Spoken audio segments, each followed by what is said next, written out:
Hi guys, welcome to our channel. எல்லோரும் எப்படி இருக்கீங்க? நல்லா இருக்கீங்கன்னு நம்புகிறேன். இன்றைக்கி நம்ம என்ன வீடியோ பார்க்க போகிறோம் அப்படின்னா, சிம்பிளான ஒரு ஸ்மூத்தி ரெசிபி தான் பார்க்க போகிறோம். நான் எப்போதுமே பப்பாளி பழம் பார்த்திங்க அப்படின்னா லோக்கலில் நான் வாங்க மாட்டேன். எல்லா இடத்துலையுமே ஹைப்ரிட் பப்பாளி பழம் தான் கிடைக்குது. நான் ஜியோ மார்ட்டில் ஆன்லைனில் ஆர்டர் பண்ணேன் அப்படின்னா எப்போவுமே பார்த்திங்க அப்படின்னா நாட்டு பப்பாளி பழம் கொண்டு வந்து தருவாங்க.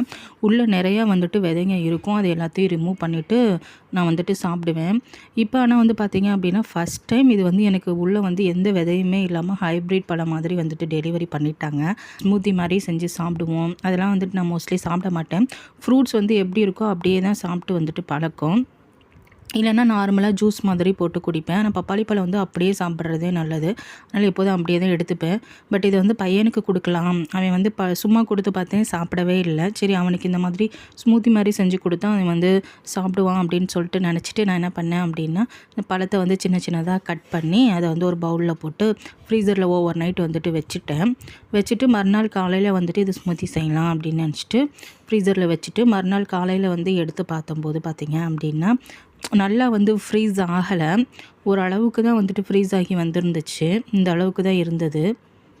இதை மேலே மட்டும் நார்மலாக இருந்தது கூலிங்கு. அடியில் நல்லா ஐஸ் கட்டி மாதிரி நல்லாவே ஃப்ரீஸ் ஆகிருந்துச்சு. பட் இவ்வளோ பழத்தையும் போட்டு அடித்து அவன் சாப்பிட மாட்டான். அதனால் கொஞ்சமாக ட்ரை பண்ணி பார்ப்போம், கொடுத்து பார்ப்போம். அவன் சாப்பிட்டான் அப்படின்னா மீதி பழத்தை நம்ம எடுப்போம் அப்படின்னு சொல்லிட்டு கொஞ்சம் பழத்தை எடுத்து அதை நான் மிக்சியில் போட்டுட்டேன். மீதியை ஃப்ரீசர்லேயே திரும்ப கொண்டு போய் வச்சுட்டேன். வேறு ஏதாவது இதை வச்சு ட்ரை பண்ணுவோம் அப்படின்னு சொல்லிட்டு நல்லா ஐஸ் கட்டி மாதிரி இருந்தது. அது கூடவே பார்த்திங்க அப்படின்னா பழத்தோட கொஞ்சம் சுகர் சேர்த்துக்கிட்டேன் இனிப்புக்காக. அந்த பழத்தில் அவ்வளோக்கா இனிப்பு இல்லை. இது பார்த்திங்க அப்படின்னா தண்ணி ஊற்றாமல் பால் ஓரளவுக்கு சுண்டை காய்ச்சி எடுத்து வச்சுருந்தேன். அந்த பாலில் கொஞ்சமாக ஆட் பண்ணிக்கிட்டேன். ஆட் பண்ணிவிட்டு மிக்சியில் நல்லா பேஸ்ட்டாக அரைச்சி எடுத்துட்டேன். அவ்வளோதான், ரெடி ஆகிடுச்சிது. நான் சுகர் கொஞ்சம் கம்மியாகவே போட்டுட்டேன். அதனால் பார்த்திங்க அப்படின்னா என் பையன் வாங்கவே மாட்டேன்ட்டான். நான் தான் இதை சாப்பிட்டேன்.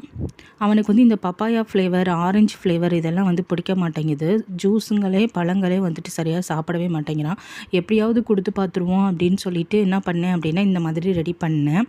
ஆனால் அப்போயுமே அவன் பார்த்திங்க அப்படின்னா சாப்பிட மாட்டேன்ட்டான். சரி, நெக்ஸ்ட் இதில் ஐஸ்கிரீம் ட்ரை பண்ணுவோம். அதையாவது சாப்பிடுவானா? ஏதாவது ஒரு ஃப்ரூட் சாப்பிட்டா தானே உடம்பு கொஞ்சமாவது ஹெல்த்தியாக இருக்கும் அப்படின்னு சொல்லிட்டு அடுத்து மீதி நான் ஃப்ரீசரில் எடுத்து வச்சுருக்கிறத அந்த மில்கையும் அந்த பழத்தையும் நல்லா ஃப்ரோசன் பண்ணி எடுத்துக்கிட்டு அதை நல்லா மிக்சியில் போட்டு அடித்து அதுக்கப்புறமேட்டு அதை ஃப்ரீசரில் வச்சுட்டு ஐஸ்கிரீமாக ரெடி பண்ணலான்னு ஒரு ஐடியாவில் இருக்கேன்.